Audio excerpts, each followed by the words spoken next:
Assalamualaikum and hi everyone. What's up guys?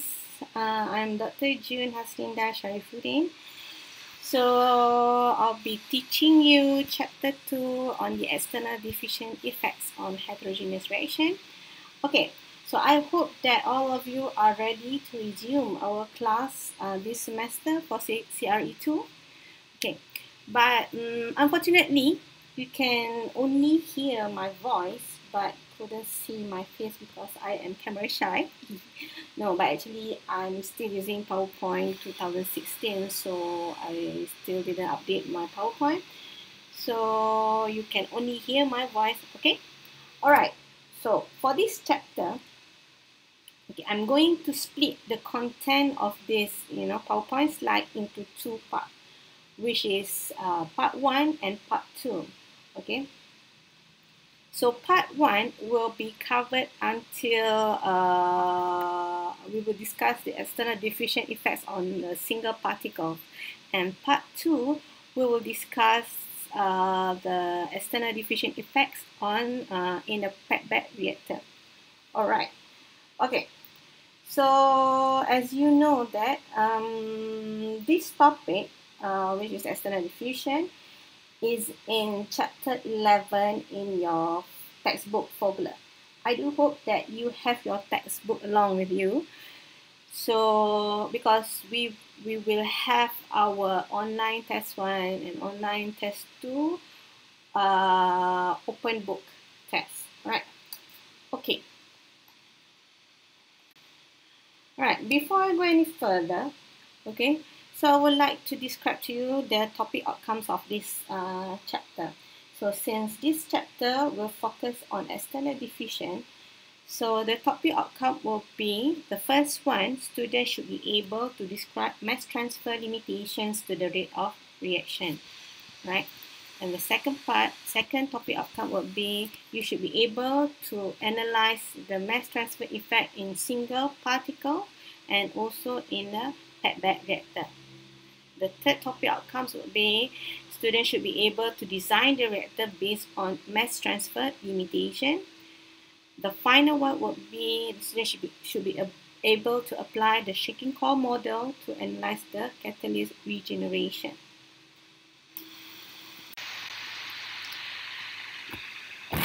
Okay, for this chapter, we will focus on step 1, which is external diffusion 1 and 6. And then chapter 3, we will focus on step 2 and 7.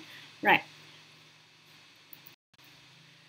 Okay, for this figure, we have a reaction of reactant A producing B. So using porous catalyst, as we can see in this figure, it involves the 7 catalytic steps. Okay, you can see here from A producing B, there's 7 steps involved. All right, and then there is a thin film at the outer part of the catalyst. Can you see it? Which is we call a boundary layer. So later we will see this term boundary layer a lot throughout the chapter, right? And then okay, the next recap is about rate determining step, or RDS. Okay, so RDS is actually what you've learned in chapter 1, is the slowest step in that 7 catalytic step. This step, which is the slowest step, is used to determine the overall rate of reaction, your negative RA later on.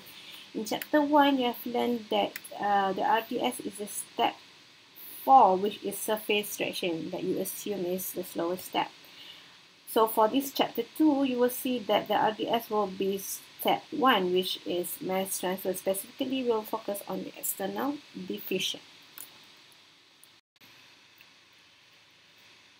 So this one is the surface reaction mechanism that we have learned in chapter 1. It involves either Lamoué-Hinshelwood LH mechanism and also Ely radial mechanism. I hope that you guys still remember of these two mechanisms.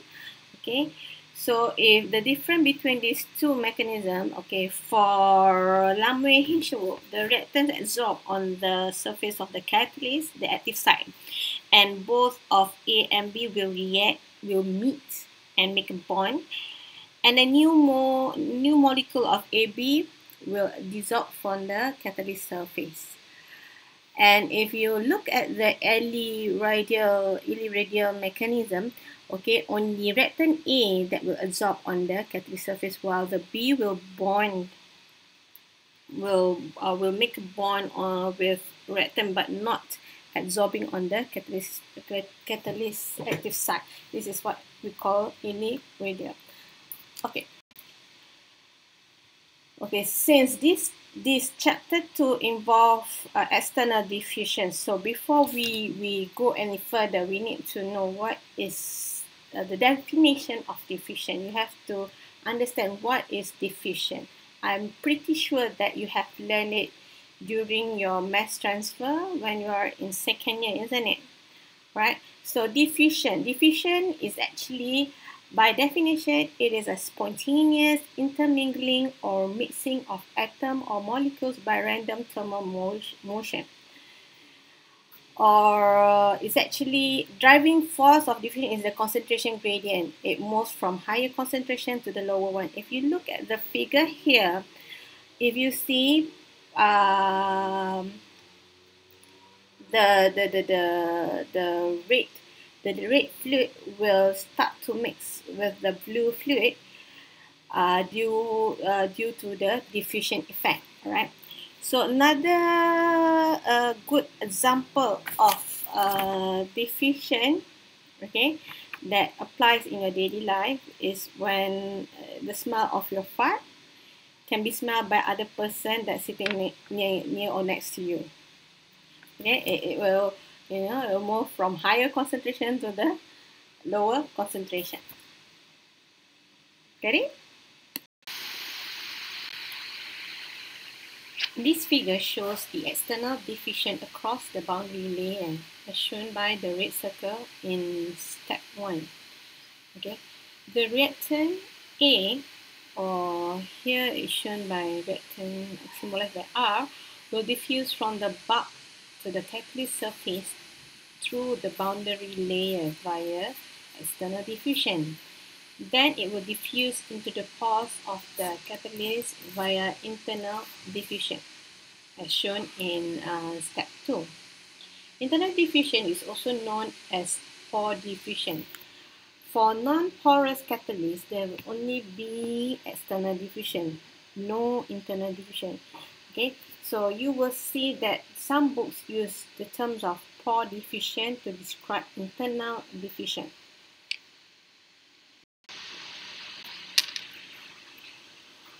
Okay, the next important term in this chapter is molar flux, or symbolized by WA.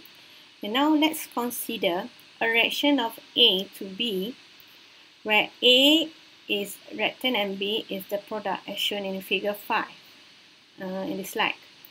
Okay, molar flux of A across the boundary layer, okay, with the thickness of del, as shown in figure 5, is resulting from the molecular diffusion flux of A due to the concentration gradient, which is symbolized by JA, and also the resulting from flux of bulk motion of the fluid, symbolized by BA. So in general, we say that the molar flux WA is actually JA plus BA, as indicated by equation 11.4 in your textbook, page 759.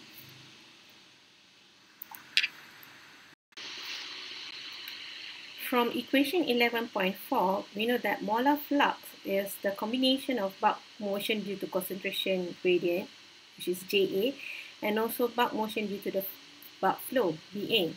In equation 11.8, BA is equals to concentration of A times the velocity of the fluid, CAV. Okay. In a binary diffusion where a system involves more than two components, which is in this case is reactant A and product B, will have two molar flux, which is WA and WB, as shown in equation 11.9. So WA is equals to JA plus YA times WA plus WB. In all these three equations, 11.4, 11.8, and 11.9, JA can be described by the Fick's law, as indicated by equation 11.13 in your textbook. Okay.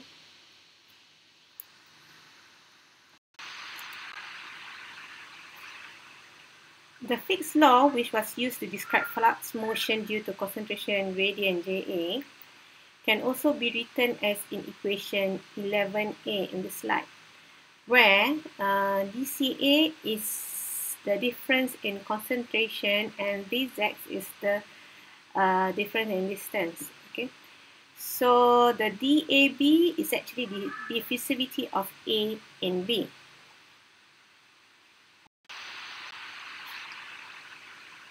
For the evaluation of molar flux WA, we will consider 4 different conditions to evaluate the molar flux. The 4 conditions or the 4 types are EMCD, equimolar counter diffusion. The second type is the dilute concentration. The third one is diffusion through a stagnant gas, and the fourth type is the forced convection. Now we consider the first type to evaluate the molar flux, which is EMCD, equimolar counter diffusion. Okay, so if you refer to figure 11.1 in your textbook page 762, we can see that for every mole of A that diffuses in a given direction, 1 mole of B will diffuse in the opposite directions. Keep in mind that flux have sign, and A is moving in inward direction and have different sign with B that moving outward direction. So A and B is moving in a different direction. So in this case, we will see that the molar flux WA is actually equals to WB, and also can be described, WB can also be described as negative WA. If WA is equals to minus WB, sorry, if WB is equals to minus WA, so equation 11.9 will be simplified to WA equals to JA, and is equals to DAB negative DCA over DZ. Okay, so for the second type of evaluation of the molar flux, we'll go to the dilute concentration. In this case, the molar fraction of diffusing component is very small, which making that YA is near to 0. For example, 1 molar of A is diffusing in a 50 molar of water. So a big difference, showing that the concentration of A is very diluted. So in the end, equation the WA will be simplified to JA, and JA is equals to negative DAB DCA over DZ, which is a Fick's law. Now we go to the third type of the evaluation of molar flux, which is diffusion through a stagnant gas. In this case, WB is equals to 0. The fourth type of evaluation of molar flux is the forced convection.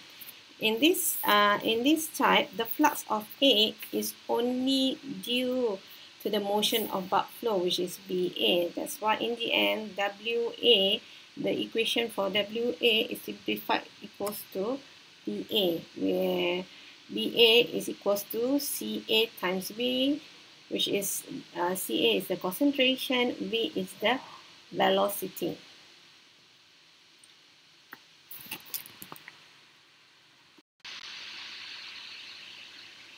In a system that have both effects of diffusion, JA, and also convective transport, BA, we need to set the boundary condition to solve for the desired equation.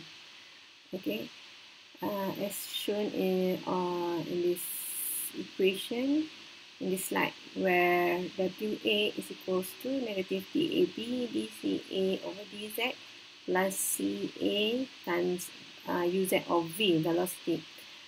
Okay, so what is boundary layer? Boundary layer is actually a thin layer of viscous fluid close to the solid surface of a wall in contact with a moving stream with a thickness of del as shown in figure 6. Okay, you can see the thickness of the boundary condition is described or is known by del.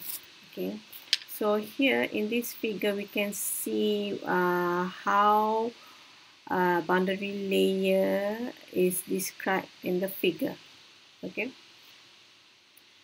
concentration of A at the bulk known by CAB, while concentration of A at the catalyst surface is known as CAS.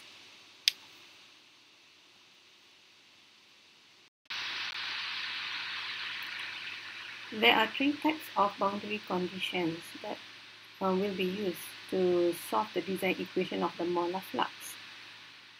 Okay, the first boundary condition is we need to specify a concentration boundary.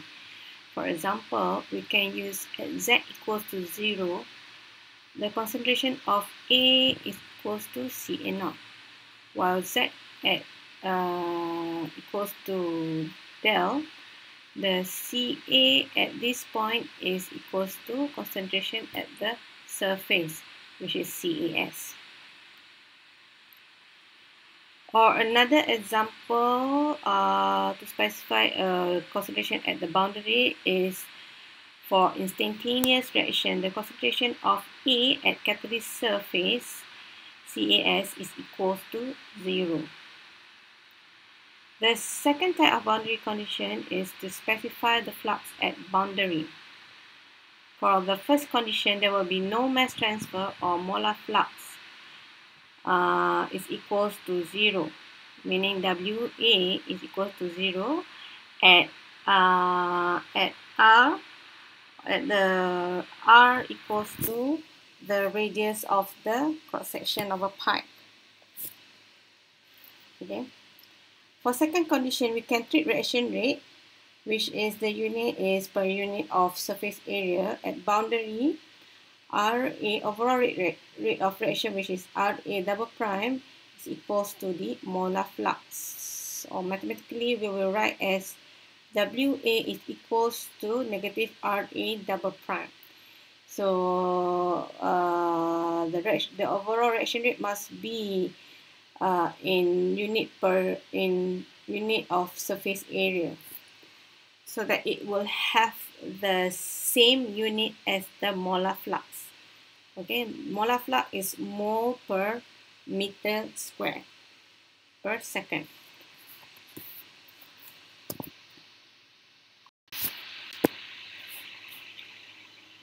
Okay, the next type of a boundary condition is to treat the molar flux WA to a boundary from Z equals to del, so Z equals to 0. Which is equals to the convective transport across the boundary layer. This brings to the equation 1125, okay, in the textbook, where Kc is mass transfer coefficient. Okay, so we are describing the molar flux across this boundary layer, and we can treat it as Kc, which is the mass transfer coefficient, times CAB, the concentration of A at the bulk, and concentration of A at the catalyst surface. If you can see the arrow that I'm showing in the slide.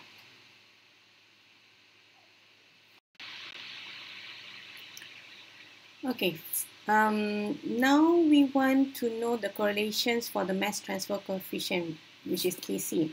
So from equation 11.26, to solve for the molar flux, we need first to determine Kc, which is the mass transfer coefficient. Mass transfer coefficient is actually the ratio of diffusivity DAB to the film thickness del, right? So Kc can be calculated using the correlation between Sherwood-Schmidt and Reynolds number as described in equation 1138, 1139, and 1140 in the textbook, where rho is actually the fluid density, mu is the viscosity of the fluid, V, small v, is actually the kinematic viscosity of the fluid, dP is the diameter of the catalyst pellet, and dAb is the diffusivity of A in V.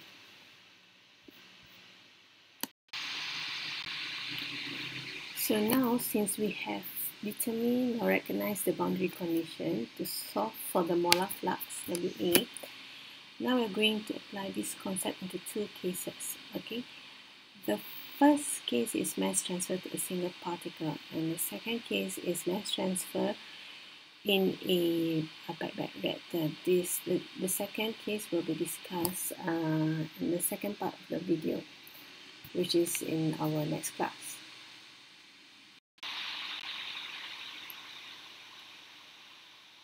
So now let's consider a reaction of A producing B using solid catalyst, as shown in the figure.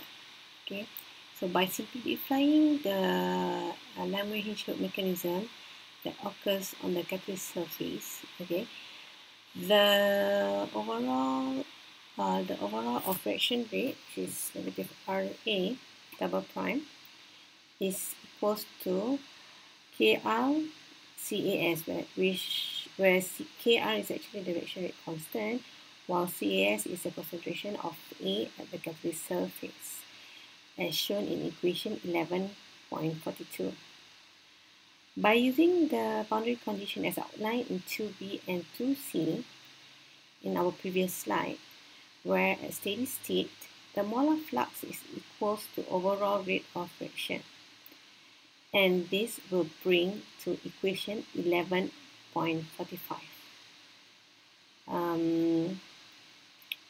In order to describe the concentration of A at the catalyst surface, which is CAS, we combine this equation 1144 and 1145.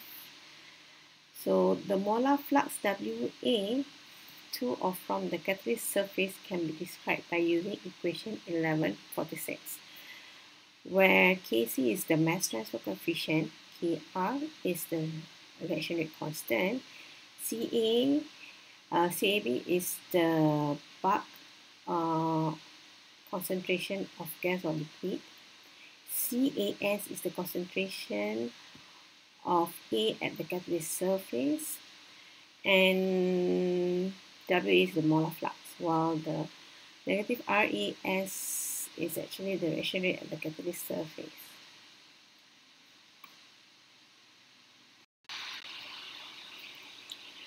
In this section, we will see how equation 1146 can be simplified to be used to evaluate whether the reaction is a mass transfer, diffusion limitation, or a surface reaction limitation.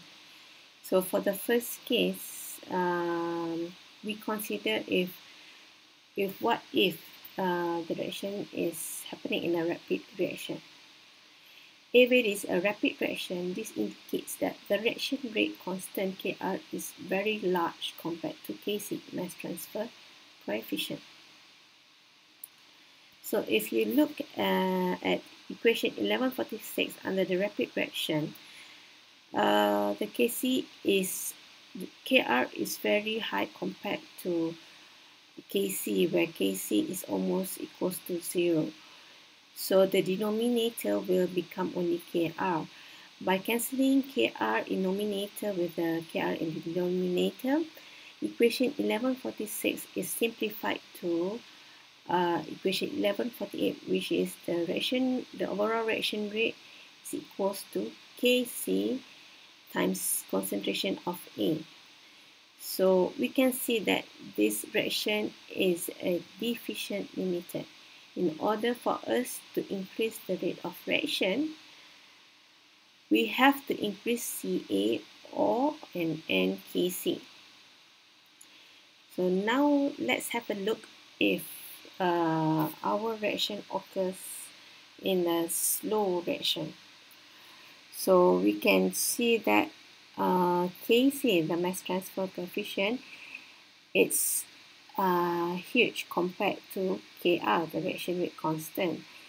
So the equation 1146 will be simplified to Kr overall reaction rate of reaction negative Ra equals to KrCa, and this shows that the reaction for a slow reaction is under reaction rate limited. We can see that from equation 1150, the reaction rate is independent of velocity and particle size. So to increase in this case for the slow reaction, to increase the reaction rate, we need to increase either Kr or Ca. So Kr is actually the reaction rate constant, as we know that from chapter 1, we have learned that to increase the reaction rate constant is to increase the temperature.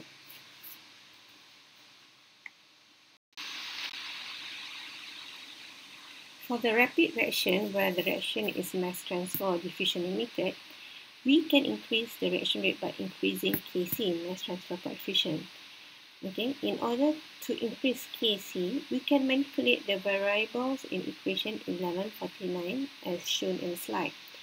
So from equation 1149, we can see that in order to increase Kc, we can increase the fluid velocity U as shown in figure 8. We can see also that by increasing Kc, if we want to increase Kc, we should have a smaller catalyst size. On the other hand, if the reaction is occurring in a slow reaction where the surface reaction is limiting the reaction, we can see that by increasing the fluid velocity will not increase the rate of reaction. So as what I mentioned earlier, from chapter 1, we know that if the limiting step is due to the surface reaction, one way of increasing the reaction rate is by increasing the reaction temperature. Consequently, this will also increase the reaction rate constant, Kr.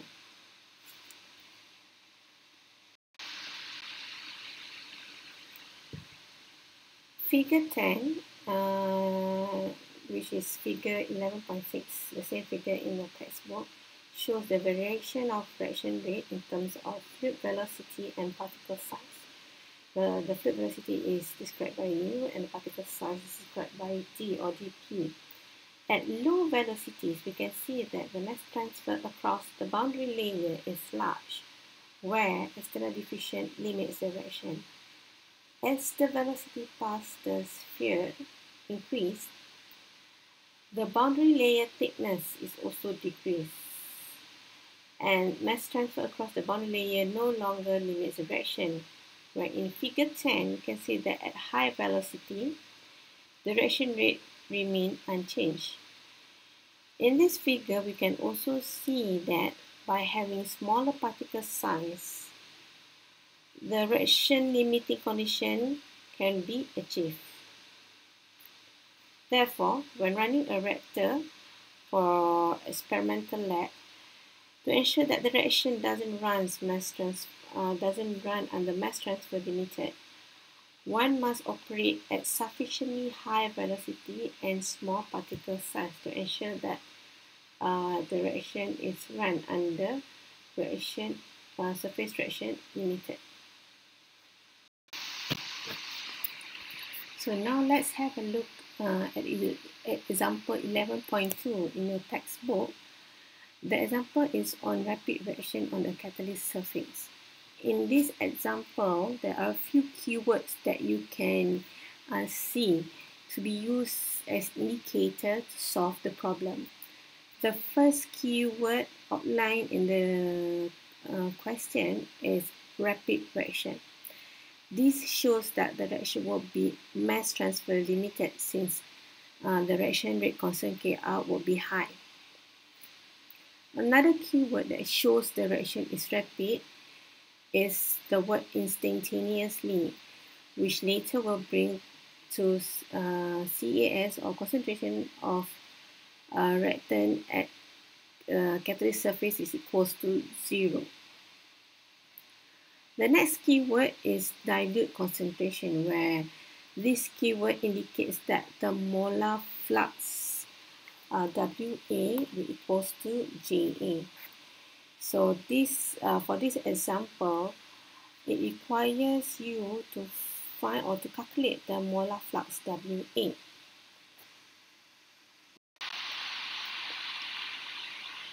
So now let's have a look on the solution.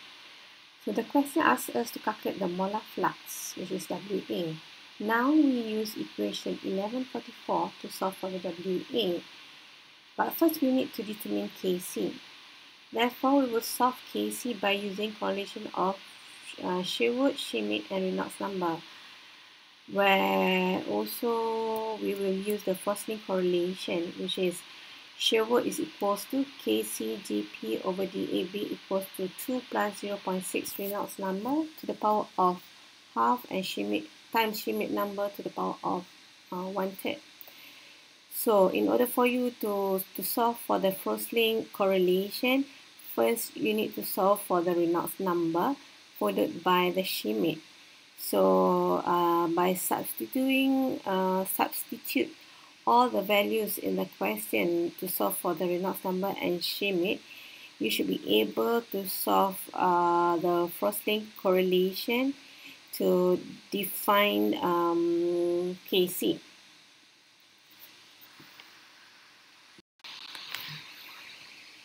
So as I mentioned earlier, by substituting all the values stated in the example, we can solve for the molar flux WA.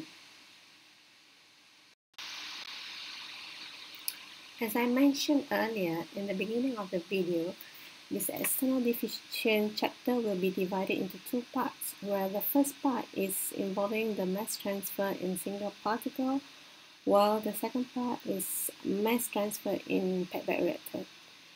So now we have reached the end of our first part. So I will continue this second part in our next video. That's all for now. Hope that you can give some response, feedback, or you can also ask any question regarding the topics that we have discussed just now. So you can contact me for my class section. You can ask questions through WhatsApp group, or you can also email me the question. So have a nice day, and don't forget to do some revision on our class on what we have learned today. Bye.